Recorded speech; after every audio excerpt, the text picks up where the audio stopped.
La personne qui propose ce chemin n'est pas un escroc. Toi, tu aimes bien creuser sur l'aspect scientifique, sur l'aspect historique aussi, j'ai l'impression. Si on parle de la définition de HPI, ça vient de quelque part. En l'occurrence, ça vient des États-Unis. Donc il y a une vraie origine à ce concept-là. À la base, d'ailleurs, les gens qui ont créé ce concept avaient une idée derrière. Tu vois, ils l'ont pas sorti par hasard.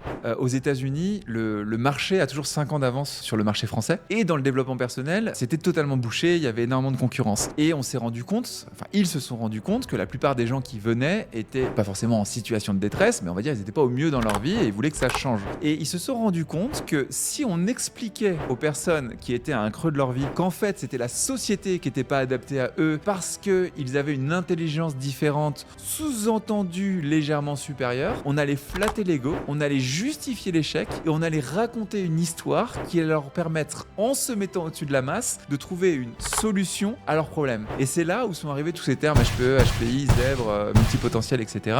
Et d'ailleurs, la plupart de mes clients sont aussi clients de formations comme ça. Et même si un de mes clients préfère une formation multipotentielle, en fait, tant mieux. Ce qui compte, c'est qu'à la fin, l'individu qui a investi sur lui et veut atteindre le bonheur ou la réussite selon sa définition, l'atteigne. Peu importe le chemin qu'il emprunte, à partir du moment où la personne qui propose ce chemin n'est pas un escroc. C'est-à-dire qu'il croit réellement en ses idées.